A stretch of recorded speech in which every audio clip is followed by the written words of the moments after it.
Bonsoir à tous et bienvenue dans votre journal. Ce soir, la rédaction accueille Sidi Mohamed, qui est 6e vice-président du Conseil départemental, chargé des affaires européennes et également chargé de la coopération régionale. Alors, bonsoir. Bonsoir.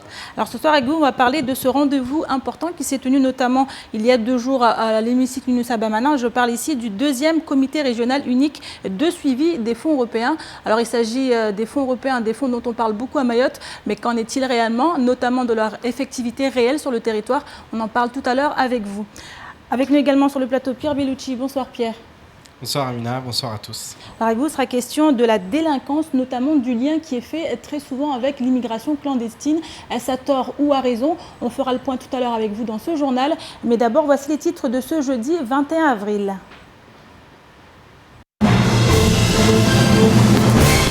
L'immigration clandestine et la précarité qui en découle sont source de délinquance. Ce n'est un secret pour personne et il semble grand temps de trouver des solutions. Aujourd'hui, les idées émergent de toutes parts pour inciter les autorités compétentes à agir. Explication. Les chiffres 2015 du tourisme ont été annoncés par l'INSEE ce matin. Avec 50 700 visiteurs, la fréquentation stagne, d'autant que la majeure partie des touristes viennent de métropoles. Le tourisme affinitaire prédomine dans un secteur qui peine encore et toujours à se développer. Le point dans votre journal. La 5e édition de l'exposition Art contemporain Mayotte se tiendra demain dans le hall du collège de Dembéni. L'association Zangoma, organisatrice de l'événement, souhaite impliquer la jeunesse par le biais de la création artistique. Reportage à la fin de cette édition. Hier soir, aux alentours de 23 h, une bagarre a éclaté entre 2 jeunes dans le quartier de Bonovo à Mtsapéré. Lors de l'affrontement, l'un des deux a sorti un couteau et sans hésiter, il a poignardé son adversaire à plusieurs reprises. Peu après l'altercation, les 2 individus ont été conduits au CHM avant de terminer au commissariat. Reportage Shakila Issouf et Leslie Vimné. Les traces de sang sont encore présentes sur cette route. Elles témoignent des violences qui se sont produites cette nuit. Une bagarre qui aurait pu avoir une issue dramatique devant la petite sœur du jeune qui a reçu plus de 5 coups de couteau. Il a vraiment eu mal parce qu'il ne se sentait pas bien, il se vidait de son sang. On était là, il arrivait à parler, mais après il ne se sentait pas bien, il était allongé là, il y avait du sang partout. Il n'arrivait plus à parler, il ne se sentait pas bien du tout. Et j'avais appelé au commissariat, ils m'ont dit qu'il est en garde à vue, peut-être qu'ils vont le laisser sortir aujourd'hui ou demain soir. Bonovo, l'un des quartiers de Mtsapéré, n'est absolument pas éclairé. Beaucoup des individus qui y résident vivent en marge dans des bidonvilles bien souvent inaccessibles. Au-delà de cet énième fait divers, ce témoin présent au moment de la bagarre s'adresse aux élus de la commune. Celui qui s'est pris les coups de couteau était en train de crier comme quoi il s'est pris des coups de couteau, quoi, voilà. Et il perdait du sang, je sais pas, il faisait tellement noir. Et puis en tout cas ce qui est sûr c'est qu'il était en train de se vider, et même de l'intestin, il vomissait. Ici c'était le théâtre d'opération des émeutes de la semaine dernière. Tu vois, l'hélicoptère il tournait en rond au-dessus de nos têtes. Tu vois, les mecs ils couraient là, ils montaient là, voilà quoi. Et ici... le seul éclairage, c'est ce que tu vois là, la seule ampoule. Mais ça éclaire rien, tu vois. Donc il serait temps que, soit la mairie, elle commence à éclairer un peu partout. 2, que les autorités fassent ce qu'elles doivent faire. S'il y a un nettoyage à faire, qu'on nettoie. S'il y a de la prévention à faire, qu'on prévienne. Je sais pas, mais... qu'on n'attende pas que la population s'élimine et diminue à vue d'œil, quoi. Une énième bagarre qui se termine par des coups de couteau, une triste routine que chacun ne cesse de dénoncer en vain. Et ce matin, le président des Républicains de Mayotte, Mansour Kamardine, a soutenu les élus du département qui ont claqué la porte de la réunion d'urgence organisée ce mardi par le préfet de Mayotte. En effet, selon lui, les représentants de l'État manquent régulièrement de respect aux élus locaux. Des propos tenus ce matin lors de la matinale de Kouézi et qui, bien sûr, n'engagent que lui. On écoute. Quand vous dites qu'il y a un dialogue, encore faut-il qu'il y ait un dialogue. Je crois que ce que les uns les autres m'ont rapporté de tous bords du reste, c'est qu'effectivement, ils commencent vraiment à en avoir marre d'avoir un préfet qui vient dans des réunions après des déjeuners trop arrosés, en passant trop de temps avec le verre à la main, au lieu de consacrer l'essentiel de son temps au dossier, ainsi de suite. Donc ils ont considéré que le préfet n'avait pas ne pouvait pas régulièrement, respectueusement organiser cette réunion. C'est pour cela que quand vous leur demandez pourquoi vous avez quitté, ils n'osent pas trop le dire parce que moi je ne demande pas de subvention, donc je peux le dire. Ils demandent à ce que le préfet passe moins de temps avec son verre et le reste de son temps, tout le temps avec ses dossiers. Et parlons tourisme maintenant. Ce matin, l'INSEE a divulgué les chiffres 2015 de la fréquentation touristique à Mayotte. Avec 50 700 touristes l'an dernier, la fréquentation stagne et près de 6 touristes sur 10 viennent de métropole. L'actualité en ce moment sur l'île de Lagon ne vient pas non plus arranger les choses. Pour preuve, ces derniers jours, de nombreuses réservations à destination de Mayotte ont même été annulées aux grandes dames des opérateurs locaux. Reportage Shakila Youssouf et Leslie Vimne. L'INSEE, très contesté à Mayotte, vient d'effectuer une étude sur le tourisme. 3 types de tourisme se côtoient ainsi sur le territoire. Le tourisme affinitaire, d'affaires et d'agrément, le dernier cité qui consiste exclusivement à la découverte de l'île, baisse et ne représente que 9 600 visiteurs, soit 19% de l'ensemble des touristes contre 22% en 2014. En 2015, le nombre de touristes à Mayotte est de 50 700 personnes. C'est à peu près la même chose que ce qu'on avait mesuré en 2014. Alors on parle de stagnation parce que dans les années précédentes, surtout après les sorties de la crise de 2011-2012, on était sur des tendances de croissance qui nous laissaient penser à des chiffres supérieurs dans les années à venir. Les touristes en moyenne à Mayotte restent 26 jours, donc c'est une durée relativement longue, un peu moins d'un mois. Donc pourquoi ?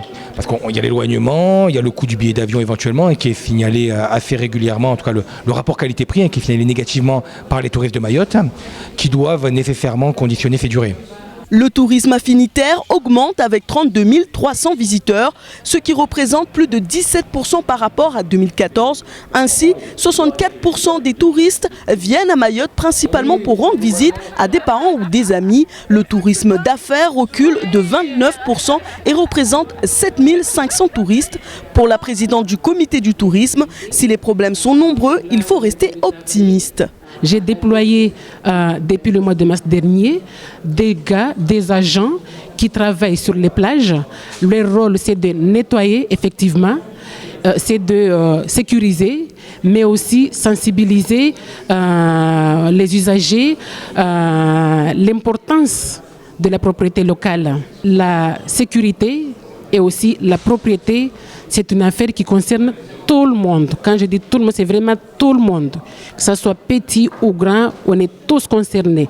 Le calme a été repris le lundi. Là, on y travaille pour savoir quelles étaient les réservations. Il y en avait combien. Il y a eu combien en annulation. Après, on mettra des actions, effectivement, pour pallier à cela. Le chemin pour développer le tourisme est encore très loin et périlleux. Pour comparer l'île Maurice, qui accueille par exemple plus d'1 million de touristes en 2015 pour plus d'1 milliard d'euros de recettes, selon l'Office du tourisme mauricien, même si certains points positifs sont à relever. En effet, plus de 84% des visiteurs se déclarent satisfaits de leur passage sur l'île.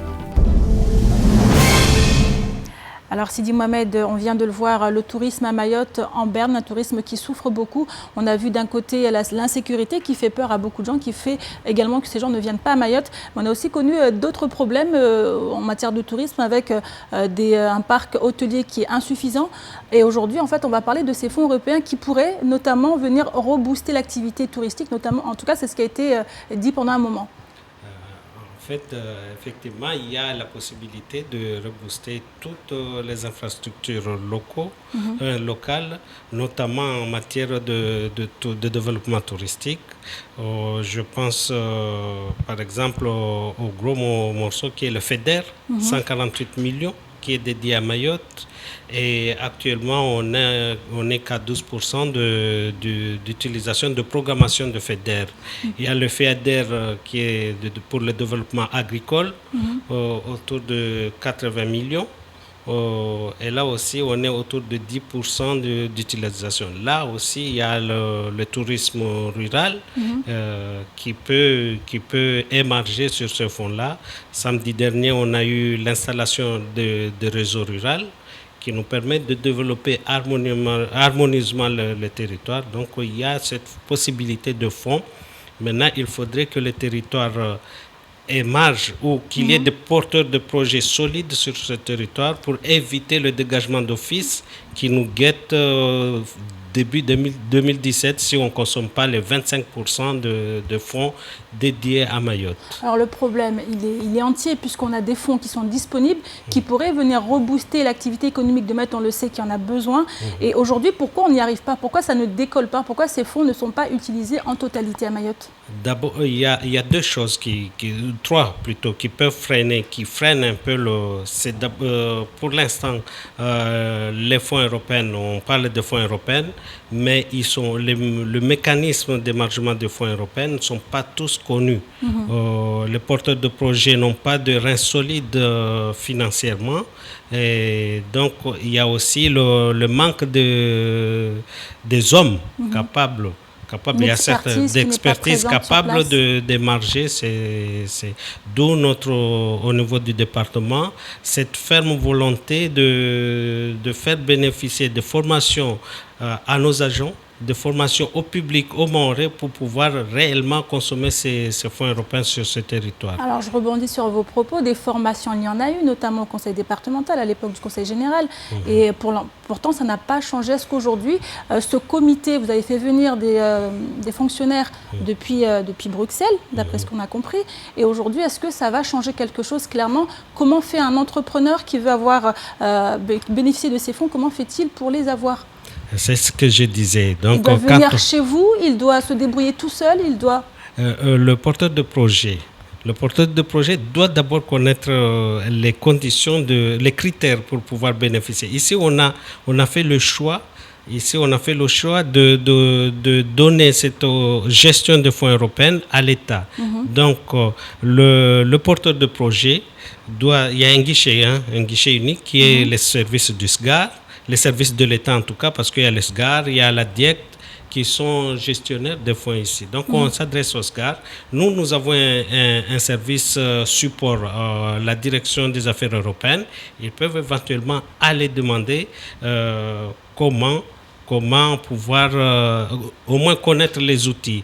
Il y a un travail qu'on a fait depuis 1 an autour de la CCI pour les entreprises, un guichet à la CCI dédié aux entreprises. On va faire la même chose avec la Chambre de l'agriculture pour les agriculteurs. Donc on essaye, c'est nouveau, à Mayotte les fonds européens c'est nouveau, Toutefois, on est 2e en programmation par rapport aux autres DOM, 11e par rapport aux autres territoires, aux autres départements français.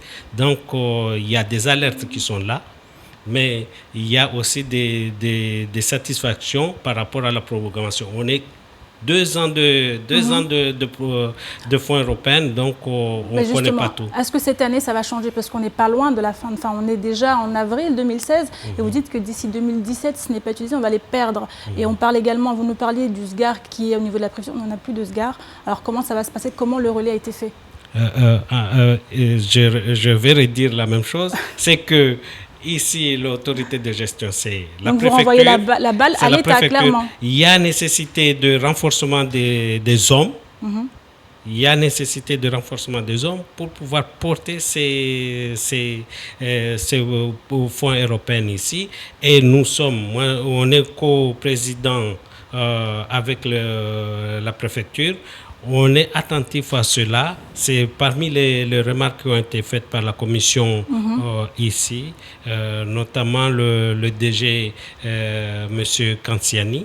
Il a fait cette remarque-là et on est conscient et on va travailler pour éviter le dégagement d'office. Alors avec ce qui s'est passé, je suis obligée de revenir sur ce clash qu'il y a eu. Est-ce que ça va se faire de manière avec une cohérence, avec un certain apaisement? Le clash, quand on parle de clash, en réalité, le clash, ça arrive. Même les couples, ça n'empêchera rien, les relations couples, entre l'État. Ça ne gâche pas parce qu'on a intérêt. On a intérêt à travailler en commun pour Mayotte parce que c'est comme ça comment on pourra donner les moyens à cette population, à ces Mahorais pour pouvoir sortir, notamment de cette délinquance qui lamine toutes les bonnes volontés de ce territoire. Merci beaucoup Sidi Mohamed. Je rappelle que vous êtes le 6e vice-président chargé des affaires européennes et de la coopération régionale au Conseil départemental. Je vous remercie vous aussi. Merci beaucoup. Alors focus maintenant sur ces habitudes qu'ont de nombreux Mahorais et dont beaucoup d'entre eux ne veulent pas se défaire. Je veux parler ici du recours à la médecine traditionnelle. À Mayotte, cette dernière est plébiscitée par une large part de la population, à tel point que la moitié d'entre eux se tournent vers l'hôpital ou la médecine officielle que pour des cas bien graves. Alors la question se pose, quels sont réellement les bienfaits mais aussi les dangers de se soigner par les plantes? Élément de réponse avec Adèle Laurent. La médecine traditionnelle est utilisée de génération en génération et soigne des centaines de milliers de personnes à travers le monde. Ces bienfaits sont à l'heure actuelle reconnus. À Mayotte, une grande majorité de la population utilise cette médecine traditionnelle. Mais il faut, comme pour tout, faire attention à la manière de l'utiliser. En effet, sur l'île aux Parfums, des accidents liés à la médecine traditionnelle peuvent être constatés.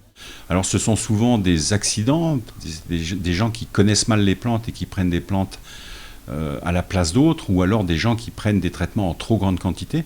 Enfin, on a identifié en réanimation un certain nombre de plantes qui peuvent conduire à des situations graves ou dramatiques. Maintenant, on sait mieux les reconnaître, mais on a toujours des choses à apprendre là-dessus.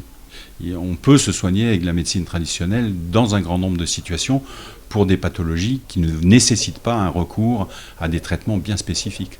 Alors j'ai parlé du diabète, on peut aussi parler de l'hypertension artérielle. Les gens qui ont un cancer, c'est difficile à traiter, c'est difficilement concevable qu'on puisse les traiter par de la médecine traditionnelle, même si la médecine traditionnelle peut servir pour aider un traitement, pour aider à supporter un traitement long et difficile ou mal toléré. Les connaissances en matière de toxicité des plantes mahoraises avancent donc petit à petit.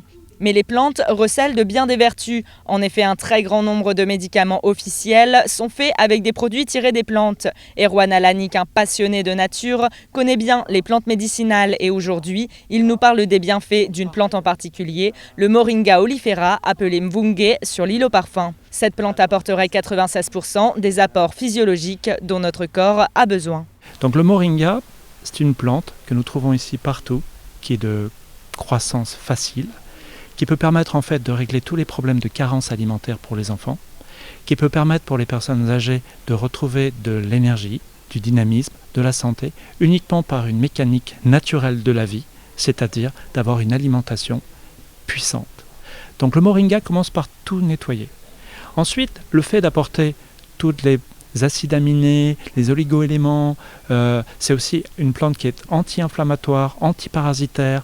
Cette plante est un antibiotique naturel. Le fait de l'incorporer chaque jour à votre alimentation, vous allez sentir progressivement une montée d'énergie dans votre corps. La technique est très simple, vous prenez les feuilles, vous les faites sécher. Ensuite, vous en faites une poudre que vous pouvez consommer chaque matin dans un jus de fruits frais. La nature recèle donc de bien des vertus et est utilisée autant en médecine traditionnelle qu'en médecine officielle. Bien utilisées, ces dernières sont donc compatibles. Je pense qu'il faut faire confiance aux gens qui vous prescrivent les choses. Pour de la médecine traditionnelle, il faut s'adresser à des gens qui connaissent les plantes, parce qu'il peut y avoir des accidents si vous connaissez mal les plantes. Donc s'adresser à des gens qui savent. Pour la médecine officielle, c'est la même chose. Adressez-vous à des médecins et ne faites pas d'automédication. Pour moi, la bonne alchimie, c'est d'être capable aujourd'hui d'accepter l'idée qu'il y a un ensemble de plantes qui sont faites pour nous aider et pour nous guérir, qu'il y a un ensemble de médicaments qui sont là pour nous aider et nous guérir, et son contraire. En faisant attention, l'utilisation de la médecine traditionnelle est donc compatible avec celle de la médecine officielle. Ces dernières utilisent toutes deux d'une façon ou d'une autre la nature pour nous soigner. La maxime « rien ne se perd, rien ne se crée, tout se transforme » de Lavoisier prend ici tout son sens. Et venons-en maintenant au reste de l'actualité de ce jeudi 21 avril, l'appel du petit Robin qui fait le buzz sur les réseaux sociaux ou encore le député européen toujours plus engagé pour Mayotte. Les précisions dans l'actualité en bref. L'horreur à son paroxysme. Mardi, quelques heures après le grand rassemblement citoyen pour dire stop à la violence et à la délinquance, un viol s'est produit au Haut-Vallon. Un couple qui roucoulait dans une voiture près du magasin Sodifram a vu arriver une quinzaine d'individus autour du véhicule. L'homme a été pris à partie par 10 hommes pendant que 5 autres ont violé la jeune femme à tour de rôle. Une enquête est ouverte et les policiers auraient des pistes très sérieuses. Des informations confirmées par le procureur de la République et qui ont eu le don de faire beaucoup réagir. La population via les réseaux sociaux s'est ainsi déchaînée sur les coupables, outrés que la barbarie continue d'officier impunément sur l'ensemble du territoire. Le député européen Younous Omarjee travaille pour faire en sorte que l'île aux lagons sorte de cette spirale infernale initiée depuis de longues années déjà. Après ses rencontres avec différents collectifs exprimant leur ras-le-bol et au lendemain de la journée Mayotte-Île Morte, il a tenu une conférence de presse à Paris hier matin. Le parlementaire pour la 9e RUP qu'il représente au Parlement européen en même temps que la Réunion s'est ainsi fendu de quelques phrases chocs directement adressées aux autorités. Il a ainsi expliqué que l'égalité réelle ne doit pas rester qu'un slogan à Mayotte. Il règne sur l'île un parfum de colonie à l'ancienne. Mayotte demande du respect. Mayotte est traitée avec un certain mépris. Les Mahorais ont le sentiment d'être des Français de seconde zone. Ou encore, il faut renforcer la coopération avec les Comores sur la question de l'immigration. Autant de constats que tout le monde fait, mais qui ne semblent pas alerter outre mesure un État français jugé démissionnaire. En février dernier, le président de la République François Hollande a reçu une lettre qui ne laisserait personne indifférent. Depuis quelques jours, les quelques lignes que contient le courrier font le buzz sur les réseaux sociaux. Et la raison est loin d'être anodine. Cette lettre a en effet été écrite par un enfant de 8 ans scolarisé dans une école élémentaire à Majicavo-la-Mire. Le petit Robin, lassé de ne pouvoir apprendre dans des conditions dignes de ce nom, a donc interpellé le chef de l'État en ces termes. « Cher Monsieur le Président, dans ma classe de CE1, nous sommes 31 élèves, mais il n'y a que 20 places assises. Nous sommes 3 par table de 2. Moi je suis à la même table que Nakid et Ismaël. Achenia, elle travaille sur le bureau de la maîtresse. C'est pour cette raison que je vous demande 18 tables et 36 chaises pour mon école, car les 5 salles de classe ont le même problème. Monsieur le Président, vous êtes la seule personne qui peut nous aider. » Un nouvel appel à l'aide qui, contre toute attente, semblait avoir été entendu. En effet, le service communication de l'Élysée a posté sur Twitter des photos du matériel reçu dans cette école élémentaire de Majicavo. Même si le tweet oublie cependant de préciser que ce n'est pas l'État, mais bien la commune de Koungou qui a financé l'ensemble du matériel. Et nous l'évoquions dans notre édition d'hier, les 2 auteurs présumés du meurtre de Christophe Brousset, qui étaient toujours en cavale, ont finalement pu être interpellés. Le père du premier et la famille du second sont à l'origine de leur arrestation. Ils sont actuellement entendus par la police avant leur placement imminent en détention provisoire à Majicavo. Mais aujourd'hui, une véritable question se pose. Comment stopper une délinquance galopante qui bien souvent est liée à l'immigration clandestine et à la précarité qui en découle? Un sujet signé Pierre Bellucci et Leslie Vimné. Suite à l'arrestation de 2 des auteurs du coup de couteau mortel qui a coûté la vie à Christophe Brousset, le bâtonnier Najim Ahmada a été contraint de trouver des avocats acceptant de les défendre. En effet, l'émoi suscité par ce crime complique la défense de ces individus mineurs. Sans dévoiler trop ce qui s'est passé hier, j'ai dû m'en charger personnellement parce que un certain nombre d'avocats refusaient de traiter ce dossier. Et ils ont le droit. Ils ont le droit, c'est un cas de conscience, on ne peut pas défendre tout le monde. L'avocat de permanence en l'occurrence a dit ce dossier je n'en veux pas, compte tenu de l'émotion, compte tenu de l'émoi, compte tenu du fait que personnellement ça l'a touché ce qui s'est passé, comme vous, comme toi, comme moi-même. Et donc cet avocat-là a refusé. D'autres avocats que j'ai pu contacter ont refusé également. Et personne n'a été obligé. Les avocats qui ont accepté de défendre ce dossier, c'est parce qu'ils estiment que dans un état de droit, effectivement, tout un chacun a droit d'avoir une défense. Les chiffres sont sans appel. Immigration et délinquance ne peuvent plus être dissociés. Beaucoup de ces jeunes délinquants sont nés à Mayotte, mais possèdent la nationalité comorienne de leurs parents. Ils vivent bien souvent dans des conditions inhumaines et sombrent dans une délinquance de survie. Et pour Najim Amada, tout le monde est responsable de cette situation loin d'être nouvelle. Il y a quand même il faut prendre le problème dans sa globalité. Sur l'immigration clandestine, pourquoi ? Effectivement, et il n'y a pas de dabou, je peux le dire, tout le monde connaît mes origines, que les étrangers en situation irrégulière ou l'immigration clandestine amènent de la délinquance sur le territoire. C'est vrai, faut pas se mentir. Mais cette délinquance est nourrie par des personnes tout à fait honnêtes, si je puis dire, de bonne famille, et qui exploitent cette misère venant d'Anjouan et des Comores. Tout le monde est responsable. Ouais. Tout le monde est responsable. Quand on construit une maison avec des étrangers en situation irrégulière et qu'on ne les paye pas, mais surtout on prend des gens qui n'ont pas les papiers pour construire sa maison, on est responsable. On est responsable, donc il faut arrêter de jeter la pierre sur les étrangers. Tout le monde est responsable, on est en train d'exploiter tout ça. Mayotte n'est plus en mesure d'accueillir davantage et souffre d'une immigration incontrôlée. L'Eldorado espéré par les migrants se transforme bien souvent en enfer où il est bien difficile de survivre tant les conditions de vie sont précaires.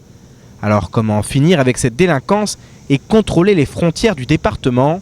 Mansour Kamardine, le président des Républicains, semble avoir des solutions. Moi je propose que la brigade nautique maritime soit installée sur l'îlot de Mzamboro. Je propose la création de 3 brigades supplémentaires à Kungu, à Dembeni et à Kombani, des brigades de gendarmerie. Je propose que qu'il y ait une convention, un traité entre la France et l'État comorien, et nous avons une diplomatie capable de pouvoir réaliser ce point, à la diplomatie française, de négocier un traité avec les Comores qui consisterait à dire ceci. Nous vous allouons l'ensemble de la dotation. On parlait de la situation de dénuement dans laquelle se trouve l'État comorien. Nous proposons à ce que les sommes qui sont affectées à la lutte contre l'immigration ici, c'est-à-dire de l'ordre de 40-60 millions d'euros, vous soient allouées tous les ans, et vous, avec vos équipes, vous empêchez les Kwassa de venir à Mayotte. Ce serait déjà un point. Et puis ensuite, nous proposons à ce que tous ceux qui sont en situation irrégulière à Mayotte, qui commettraient des forfaits à Mayotte, jugés et condamnés par les juridictions mahoraises, purgent leur peine aux Comores. Et vous verrez que la situation serait réglée. Mansour Kamardine souhaite que les autorités entendent ces solutions, car il faut aujourd'hui plus que jamais mutualiser les forces pour que des idées émergent et soient rapidement mises en application, même si seules les autorités sont réellement en mesure d'agir. Alors Pierre, c'est un sujet qui est très récurrent ici, qui vient d'être abordé ici. On a vu, avant, c'était difficile de faire un lien entre délinquance et immigration clandestine. Aujourd'hui, des langues se délient et les gens en parlent plus facilement.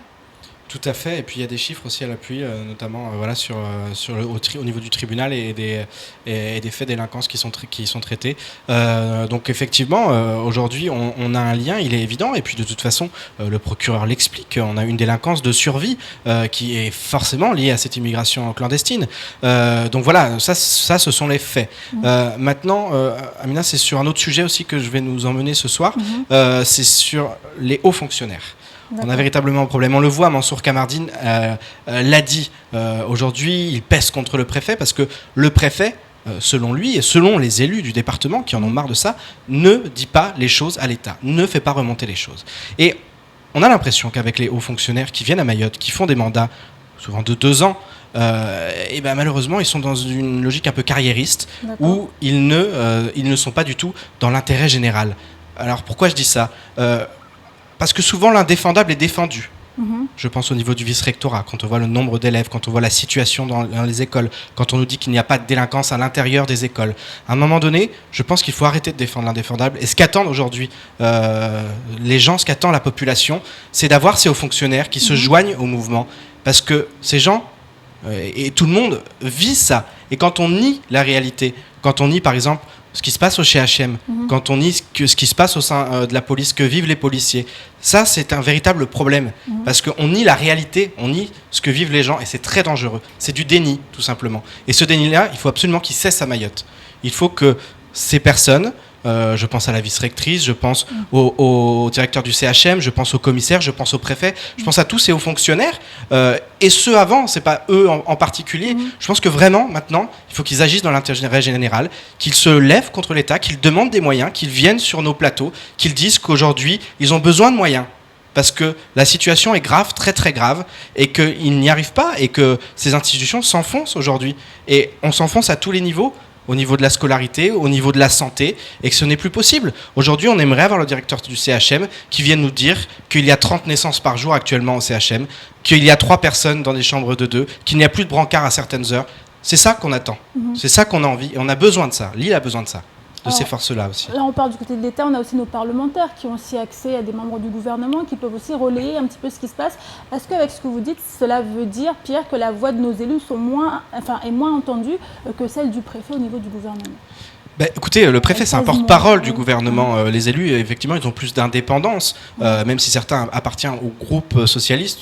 J'ai l'impression qu'ils s'en détachent quelque peu au fur et à mesure des mois. En tout cas, les élus, effectivement, ils n'ont pas le poids, mais aussi au sein de leur parti, au niveau national, les élus n'ont pas forcément un poids suffisant pour porter leur voix. Effectivement, un manque de lobbying. Aujourd'hui, on le voit, les élus n'arrivent pas, ils le disent, souvent ils interviennent, que ce soit au Sénat, que ce soit à l'Assemblée nationale. Les élus expliquent la situation de Mayotte, alors peut-être pas avec suffisamment de force, peut-être pas avec, je sais pas, en tout cas, ce qui fait qu'aujourd'hui ils ne sont pas entendus. Il y a sûrement plusieurs facteurs, mais le fait est que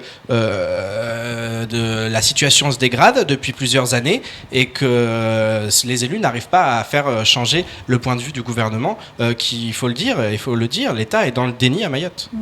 Merci beaucoup, Pierre. De toute façon, on reviendra sur ces situations. Tout à fait. Ce sont des sujets de fond, effectivement. Ça concerne Mayotte et font l'objet de l'actualité de ces derniers jours et je pense des prochaines semaines à venir. Merci beaucoup. Et depuis 2011, l'association Zingoma organise, elle, en collaboration avec le vice-rectorat, l'exposition Art contemporain Mayotte. Pour la 5e édition, le hall du collège de Dembéni accueillera des œuvres d'artistes locaux. Les travaux d'élèves du département obtenus via un concours inter-établissement y seront également exposés. Un reportage signé Abbas Salidi, Pierre Bellucci et Adèle Laurent. Le vernissage de la 5e édition de l'exposition Art contemporain Mayotte aura lieu demain au collège de Dembéni. Cette année, le socle conceptuel choisi n'est autre que la connaissance de soi. Vaste sujet, même si Fatima Ousseni, chargée de l'organisation de cette exposition, nous en dit plus. Il s'agit de s'interroger ici à Mayotte sur ce qu'on est, d'où on vient, et donc de s'attacher à l'histoire, à notre passé, avec donc une dimension artistique. Et ce travail, il est mené au travers des arts plastiques. Parce que les artistes ont cette capacité à dépasser, à transcender le quotidien, à dire les choses, parfois avec force et de manière un peu frontale aussi, avec une certaine, on peut dire, violence. Et puis alors, savoir qui on est, connaître notre histoire, c'est utile pour construire son monde et celui qui a vocation à le faire, ce sont les jeunes à qui ce monde appartient. Et donc le 3e volet de cette action, c'est un aspect pédagogique, scientifique, pédagogique et artistique. Au-delà des artistes locaux, les élèves de différents établissements de Lille ont également été impliqués via un concours. Et là encore, Fatima Ousseni nous en explique le principe. Pendant l'année, avec les enseignants en arts plastiques, les enfants travaillent, réfléchissent à cette notion. Et chaque fois, il y a une incitation, un thème particulier qui est donné. Cette année, c'est couleurs de femmes, femmes de couleur. Et pour stimuler toute cette jeunesse, toute cette effervescence artistique et culturelle, des concours sont organisés. Les établissements qui participent d'abord et qui reçoivent des plasticiens dans leurs établissements vont organiser une sélection interne. Ils vont choisir les meilleures œuvres. Ce sont ces meilleures œuvres que vous verrez exposées aujourd'hui, à partir de demain, au collège de Dembéni. Et ensuite, un jury indépendant va déterminer les 3 lauréats dans chaque catégorie. Donc catégorie lycée et catégorie collège. Nous espérons l'an prochain pouvoir intégrer également le 1er degré et les écoles primaires, très important. À l'heure où les jeunes des collèges et lycées se heurtent dans des affrontements récurrents, cette implication artistique a pour but de créer du lien, de la cohésion et du vivre ensemble. C'est une manière de montrer l'art mahorais. Aussi montrer aux jeunes que des voies sont ouvertes. Je lance un message justement à tous les jeunes qui cherchent à travailler, à s'exprimer sous une autre forme. Voici l'art maintenant, la sculpture en l'occurrence, leur est ouvert. Initier les jeunes à la production, à la réflexion artistique et plastique, c'est quelque chose qui n'est pas si évident que ça, et pourtant ils sont très curieux. Et pour le coup, là, les mettre en avant et aussi au même plan que les artistes, c'est les valoriser et montrer qu'ils ont de l'importance en cette période de crise et de grève où on parle beaucoup des jeunes. Pour le coup, là, l'éducation pour les jeunes et les inclure vraiment dans un dispositif qui est professionnel. Dans la représentation de volonté d'artistes. Ici, effectivement, les élèves peuvent du coup trouver leur place et se dire qu'ils ont une place particulière à avoir sur Mayotte. L'exposition promet d'ores et déjà de nombreuses surprises, à ne rater sous aucun prétexte. Et c'est la fin de cette édition. Merci pour votre fidélité. Une édition rediffusée sur notre site l'infocoésie.fr, sur YouTube et sur notre page Facebook. Dans quelques instants, retrouvez l'invité du temps de parole, Mansour Kamardine, président des Républicains de Mayotte. Il était ce matin au micro de Patrick Mian, que vous retrouverez demain dès 6h dans la matinale. Et enfin, prochain rendez-vous avec l'information en radio, demain toujours dans la matinale, avec le journal présenté par Pierre Bellucci. Bonne suite des programmes à vous sur KTV. Thank you.